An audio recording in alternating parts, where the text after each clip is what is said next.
Welcome, Bible children, to another one of Bible Buddies TV.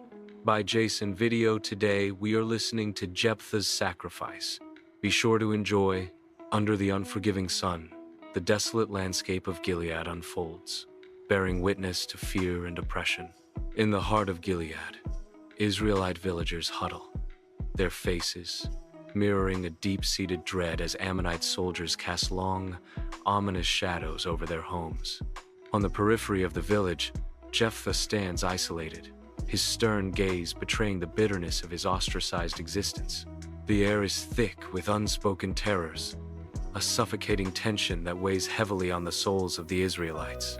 In the dimly lit tent, anxiety hangs heavy as the Israelite elders huddle, their faces etched with worry. "Jephthah, we have come to you in our hour of need," they plead, their voices filled with desperation.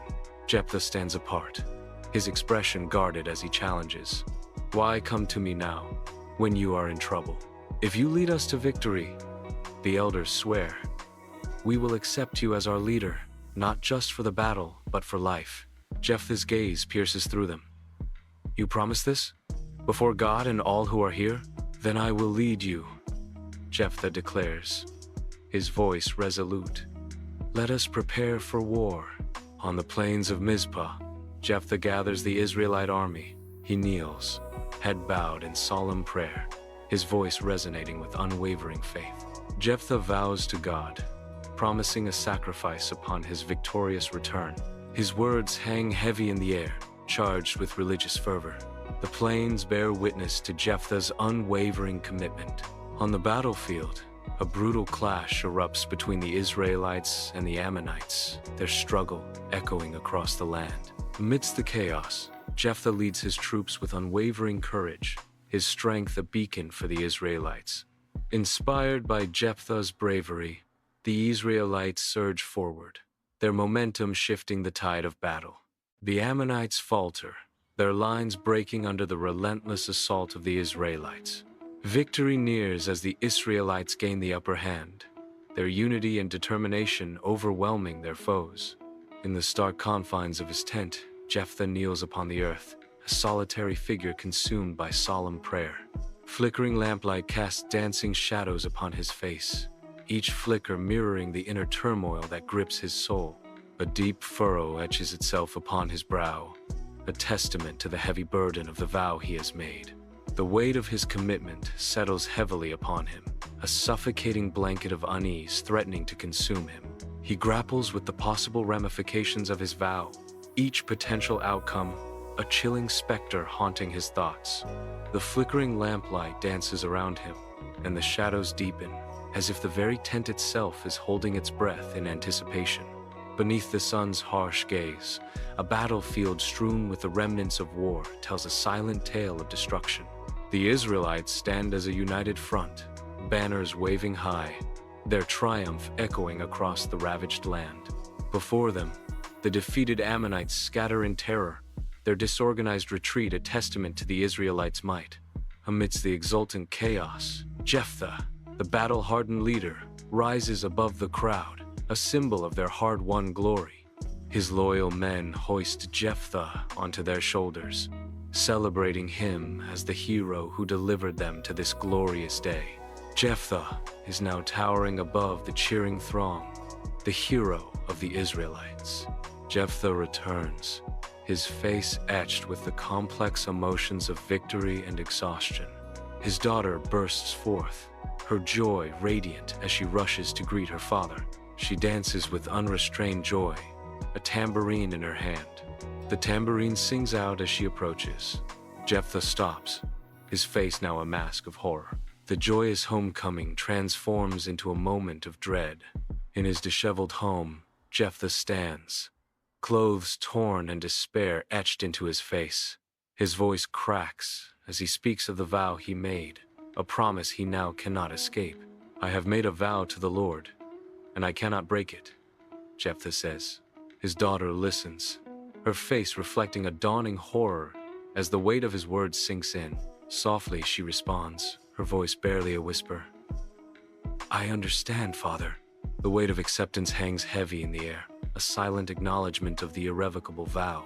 Jephthah's daughter's face is etched with a profound mix of understanding and resignation. Her eyes, filled with sadness, reflect a spark of acceptance. She speaks with a quiet resolve. "I ask for 2 months to roam the mountains with my friends and lament my virginity." Her voice echoes with the weight of her words, each syllable laced with sorrow. A tear traces a path down her cheek. Despite her sorrow, she stands tall, embodying grace and acceptance in the face of her fate. In the desolate mountains, Jephthah's daughter and her companions begin their sorrowful journey. Their mournful songs echo through the stark valleys, each note heavy with impending doom. The barren landscape mirrors their grief, with jagged rocks and withered trees painting a picture of desolation. As they wander, the weight of their sorrow seems to deepen with each step. The mountain winds carry their laments, weaving a tapestry of despair across the barren peaks. Their journey continues, an odyssey of grief against the backdrop of a merciless landscape. Jephthah sits alone, the weight of dread heavy on his shoulders. His face is a mask of grief, etched with lines that speak of sorrow and impending doom. As shadows stretch across the room, they mirror the deepening isolation that grips Jephthah's soul. The burden of the impending sacrifice weighs heavily upon him, a silent torment. Jephthah remains immersed in silent contemplation, each moment amplifying his internal conflict. Jephthah's daughter returns home, her face a serene mask of acceptance. Her steps are measured, each one a testament to her unwavering resolve. She reaches Jephthah, her father, and pauses, a moment suspended in time. In a final, heart-rending farewell, she embraces him tightly, her acceptance a silent promise. A solemn procession winds its way towards the sacred shrine, the very air heavy with unspoken grief. Jephthah's daughter, veiled in serene resignation, walks slowly, guided by the hands of the priests. The bleak landscape mirrors the heavy religious solemnity, amplifying the weight of the impending moment. The shrine looms in the distance, a silent witness to the sorrowful vow that binds them all. Incense fills the shrine, the heavy scent masking the unspoken dread. Jephthah's face is a canvas of torment, the conflict between duty and despair etched deep. His gaze remains fixed, haunted by the unseen sacrifice that looms just beyond. A single mournful cry echoes through the shrine. In Gilead, a sorrowful tradition unfolds as Israelite women gather, their faces marked by enduring grief. The weight of Jephthah's daughter's sacrifice casts a long shadow over their annual gathering. Their quiet weeping fills the fields, echoing the deep sorrow that permeates the community. The somber atmosphere underscores the lasting impact of a tragedy that continues to resonate through generations. Against the desolate landscape, Jephthah stands, a solitary figure defined by the long shadow of the tomb. His shoulders bear the crushing weight of regret, mirroring the mournful whisper of the wind through the barren trees. Pain and remorse etch deep lines into Jephthah's face as he gazes upon the tombstone, a monument to his enduring tragedy. In the vast emptiness, Jephthah remains utterly alone, the tragic consequences of his choice forever imprinted upon his soul. Did you guys enjoy it? Subscribe and share for more amazing stories like this.